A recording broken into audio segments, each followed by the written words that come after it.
கர்த்தருடைய பரிசுத்தத்துக்கு ஸ்தோத்திரம் உண்டாவதாக. இந்த வேளையிலையும் கர்த்தருடைய வார்த்தையை பார்ப்போம்.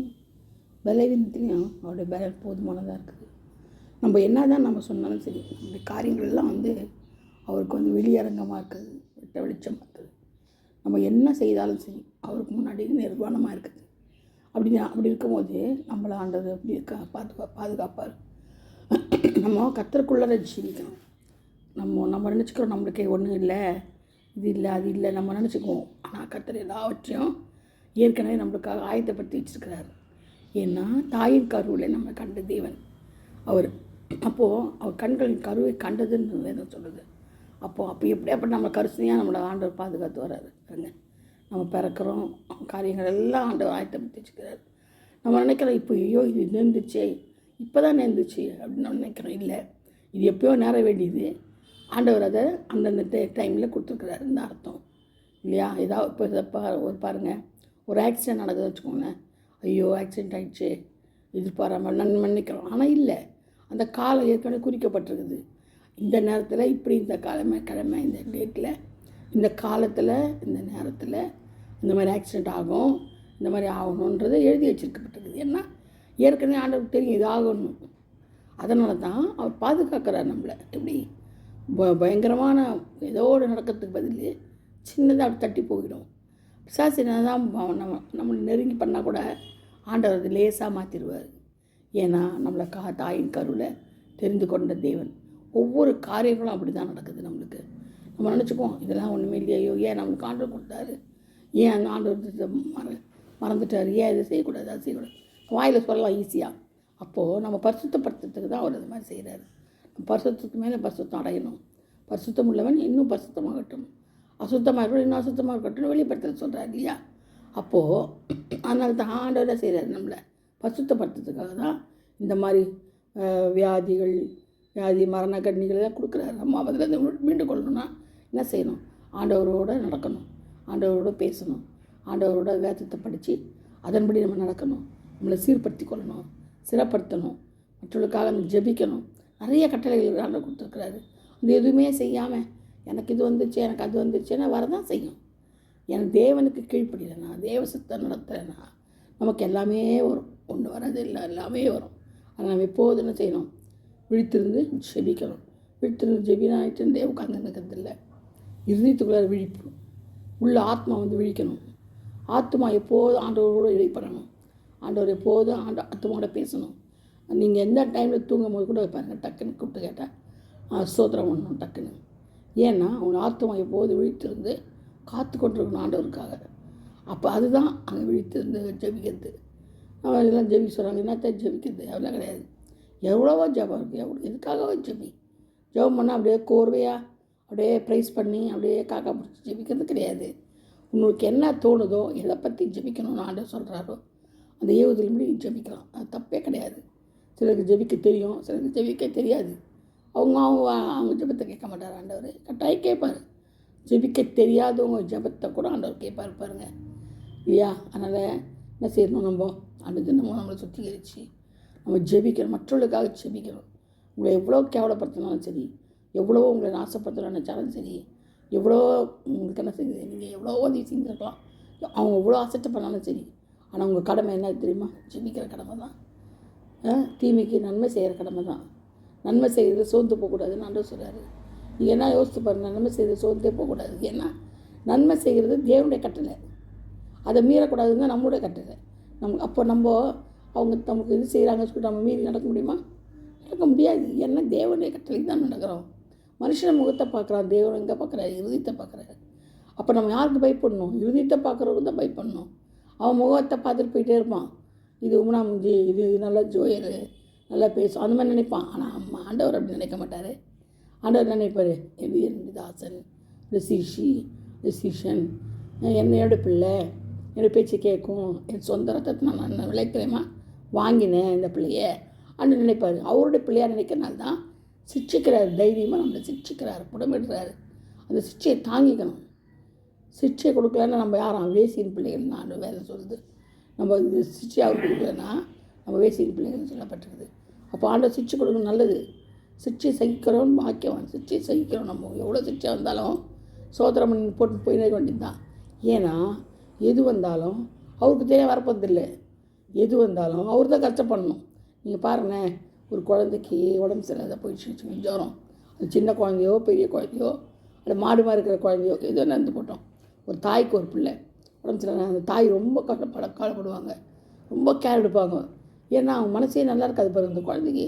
அது பெரியவங்களுக்கோ பெரிய பையனாக இருந்தால் கூட சரி, பெரிய பொண்ணாக இருந்தாலும் சரி, அது உடம்பு நல்லா வர வரையிலும் அவங்களுக்கு ஒரு மாதிரி இருக்கும், கஷ்டமாக இருக்கும் மனசு. ஜெயிப்பாங்க அந்த பிள்ளைக்காக. ஐயோ என் பிள்ளை இப்படி இருக்குதே அப்படின்னா அந்த கஷ்டப்படுற போது கூட அவங்க என்ன செய்வாங்க, அந்த பிள்ளைக்காக ஜெயிப்பாங்க. ஏன் ஜெபிக்கிறாங்கன்னா அது மேலே இருக்கிற அக்கறை. அது எப்படியாவது ஜொத்து நல்லா இன்னும் ஆண்டவர் தெரிந்து கொள்ளணும், அதை விட்டுறக்கூடாது, ஆண்டவர் அதை விட்டுறக்கூடாதுன்னு சொல்லி அவங்க ஜெபிக்கிறாங்க.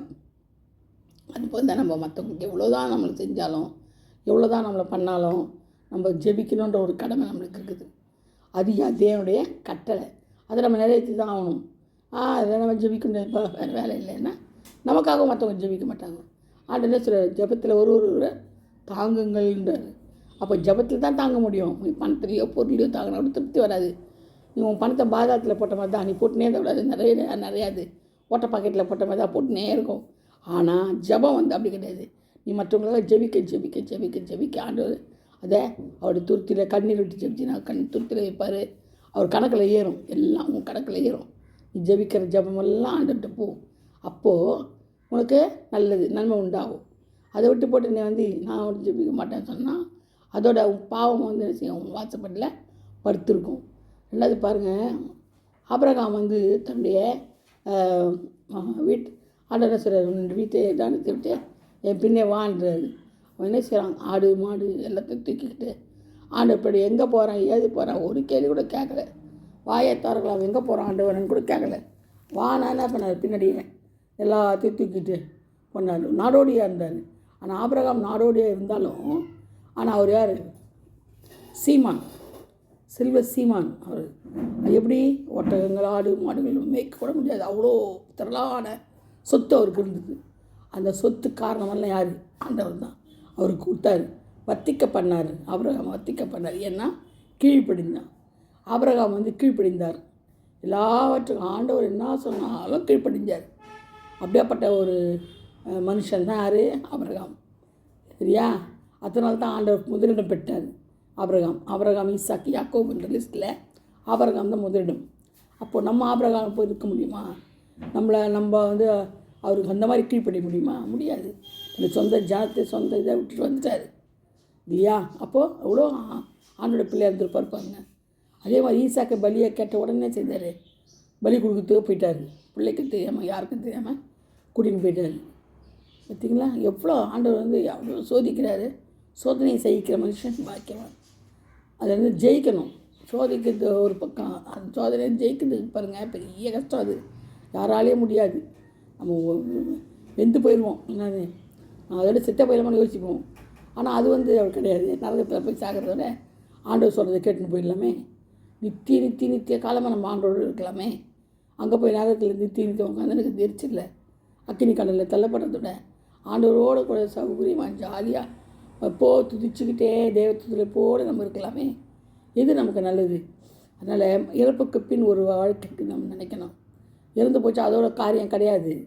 இது சும்மா உலகத்தில் நம்ம வாழ்கிறது சும்மா வாழ்க்கை இது இல்லையா? ஆனால் ஆண்டவரோட வாழ்கிறது தான் வாழ்க்கை நம்மளுக்கு. நான் சில சமயம் யோசிப்பேன், எதுக்கு இந்த மாதிரி கொடுக்கணும், என்னத்துக்கு ஒரு வயோதிகத்துக்கு கொடுக்கணும், எதுக்கு இந்த மாதிரி கொடுக்கணும், மனுஷனை படைச்சிட்டு எதுக்கு சாகடிக்கணும், எதுக்குன்னு யோசிப்பேன். ஆனால் அவர் மரணத்தை சந்தித்தார் இல்லையா? அது சந்தித்த பிறகு நம்ம ஜெயத்தை கொடுத்தாரு. நமக்கு மரத்தனது ஜெயத்தை கொடுத்துருக்காரு ஆண்டவர். பெரிய காரியம் இல்லையா? மரத்தில் அழிஞ்சு போய் நகத்துக்கு போகாமல் அதில் ஜெயம் பெற்று ஆண்டவரோட ஆட்சி செய்து நம்மளுக்கு கொடுத்துருக்குறாரு இல்லையா? அது எவ்வளோ பெரிய காரியம். அதை நம்ம நினச்சி என்ன செய்யணும், கர்த்தருக்குரிய காரியங்களும் தடையின்றி நம்ம நடத்தணும். கர்த்தருக்குரிய மற்றவர்களுக்காக ஜெபிக்கணும், மற்றவர்களுக்கு கொடுக்கணும். இந்த கிறிஸ்மஸ் காலங்களில் கூட அநேகருக்கு நம்ம உதவி செய்யணும். கூட இல்லாமல் கூட இருக்கலாம், இருக்கிறதுலேருந்து எடுத்து கொடுக்கலாம். அந்த விதவை பாருங்கள், தாய் இருக்கிற அந்த 2 காசு எடுத்து போட்டா இல்லையா? ஒரு காசு கூட இல்லை, அவர் கையில் ஒன்றுமே இல்லை, அது இருந்தது போட்டான் நிறைவா. அதுதான் அதிகம்ன்றார் ஆண்டவர். கேட்டால் அந்த ஸ்திரீயே அதிகமாக போட்டான்றாரு. பார்த்தீங்களா? ஆண்டுடைய கண் எப்படி பார்க்குதுன்னு அப்படி தான் பார்க்கணும். நம்ம அநேகருக்கு உதவி செய்யணும். நம்ம பரலோகத்துக்கு போகணும். எப்படி போக முடியும் ஒரு கையா? அதனால் அநேக ஆத்துமாக்களை சம்பாதிச்சுட்டு போகணும். பேருக்காக, ஊருக்காக இல்லை, பெருமைக்காக இல்லை. நம்ம கொடுக்குறது இந்த கை கொடுத்தா இந்த கைக்கு தெரியக்கூடாது. அதுக்காக தான் நம்ம அப்படி கொடுத்து தான் நம்ம போகணும். மொழியா ஊரே தெரிகிற மாதிரி தம்பாட்டை அடிச்சுட்டு நம்ம போகக்கூடாது. எந்த காலத்துலையும் அப்படி ஆண்டவர் கேட்குறதே இல்லை. வலது கை தெரியுது, இடது கைக்கே தெரியக்கூடாதுன்றார். அந்த மாதிரி நம்ம செய்யணும். அதுதான் அநேகருக்கு நன்மையாக முடியும். நம்மளுக்கும் நன்மை, நம்ம குடும்பத்துக்கும் நன்மை. ஆனால் நம்ம என்ன செய்வோம்? இந்த கிறிஸ்மஸ் காலங்களில் அநேகருக்கு உதவி செய்வோம். அநேகருக்கு தேவைகள்லாம் சந்திப்போம். முடிந்த அளவுக்கு சந்திப்போம். அது மட்டும் இல்லை, நம்முடைய தேவைகளை கர்த்தர் சந்திப்பார். மற்றொரு பாரத்தை நம்ம சுமக்கும் போது நம்முடைய பாரத்தை ஆண்டவர் ஏற்றுக்கொள்வார். அதை யோபு பற்றி சொல்லும்போது, யோபின் சிறை இருப்பை ஆண்டவர் சிறை மாற்றிட்டார். அதுதான் அங்கே இருக்குது. நண்பர்களுக்காக அவன் ஜெபித்தான், அவன் சிறையிருப்பு மாற்றப்பட்டது. அதனால் நம்மளும் என்ன செய்யணும்? மற்றவர்களுக்காக ஜெபிக்கிறது பழக்கத்தை கொண்டு வரணும். அதுதான் நல்லது. பணம் கொடு, அதை கொடு, இது கூட ஆண்டவர் கேட்கறத விட மற்றொரு ரட்சிப்புக்காக நம்ம ஜெபிக்கணும். ரட்சிக்கப்படணும். அநேக ரட்சிக்கப்படணும். ரட்சிப்பு இல்லாமல் நரகத்துக்கு போய்கிட்டு இருக்கிறாங்க. அதனால் அவங்க எல்லாரும் ரட்சிக்கப்படணும். ரட்சிப்பு மிக அவசியம். ஞானஸ்தானம் மிக அவசியம். அபிஷேகம் அடுத்தது ரொம்ப அவசியம். எல்லாவற்றையும் ஜனங்களுக்கு கர்த்தர் கொடுக்கணும். பெற்றுக்கொள்கிற வாஞ்சியை தரணும். அவங்க ஆண்டவர் தெரிந்து கொள்ளணும். அதுதான் முக்கியம். அழைக்கப்பட்ட அநேக தெரிந்து கொள்ளப்பட்ட ஒரு சிலர் கர்த்தர் தாமே தெரிந்து கொண்டு அவளுக்கு தேவையெல்லாம் சந்திக்கணும். அதுக்காக நம்ம ஒவ்வொரு நாளும் ஜெபிப்போம். கர்த்தர் தாமே இந்த வார்த்தைகளை பாதுகாப்பாராக, ஆசீர்வதிப்பாராக. Amen. Hallelujah. Praise the Lord.